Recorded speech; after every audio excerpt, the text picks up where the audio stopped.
This thing called planning has been around for a long, long time. People would plan out the activities they're going to engage in. More recently, has been a discipline called strategy. People have put those two things together to call something strategic planning. Unfortunately, those things are not the same, strategy and planning, so just putting them together and calling it strategic planning doesn't help. What most strategic planning is in the world of business has nothing to do with strategy. It's got the word, but it's not. It's a set of activities that the company says it's going to do. We're going to improve customer experience. We're going to open this new plant. We're going to start a new talent development program. A whole list of them, and they all sound good. But the results of all of those are not going to make the company happy because they didn't have a strategy. So what's a strategy? A strategy is an integrated set of choices that positions you on a playing field of your choice in a way that you win. So there's a theory. Strategy has a theory. Here's why we should be on this playing field, not this other one. And here's how, on that playing field, we're going to be better than anybody else at serving the customers on that playing field. That theory has to be coherent. It has to be doable. You have to be able to translate that into actions for it to be a great strategy. Planning does not have to have any such coherence. And it typically is what people in manufacturing want, the few things. They want to build a new plant, and the marketing people want to launch a new brand, and the talent people want to hire more people. There tends to be a list that has no internal coherence to it and no specification of a way that that is going to accomplish collectively some goal for the company.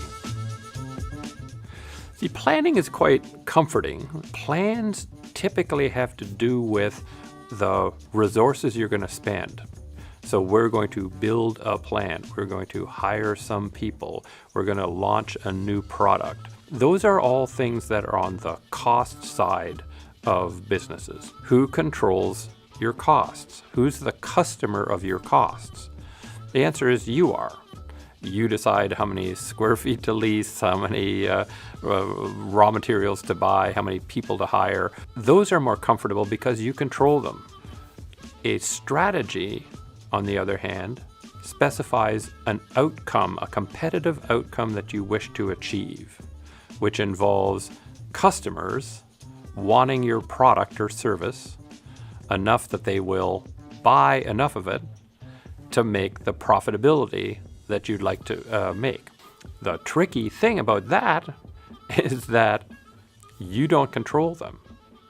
You might wish you could, but you can't. They decide, not you. That's a harder trick. So that means putting yourself out and saying, here's what we believe will happen.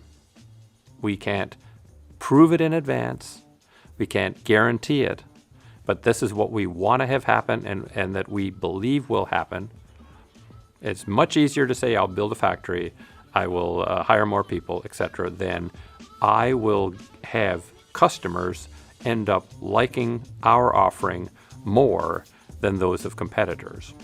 The tricky thing about planning is that while you're planning, chances are at least one competitor is figuring out how to win.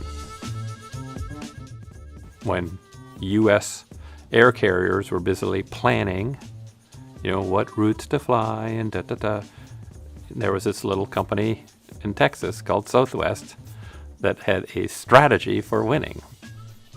And, at first that looked largely irrelevant because it was tiny. What Southwest Airlines was aiming for was an outcome. What they wanted to be is a substitute for Greyhound, a way more convenient way to get around at a price that wasn't extraordinarily much greater than a Greyhound bus. Southwest said everybody else is flying hub and spoke. They have hubs and they fly hub and spoke. We're going to fly point to point. so that we don't have aircraft waiting on the ground, because you only make money when you're in the air. We're going to only fly 737s, one kind of aircraft, so that our gates are set up for the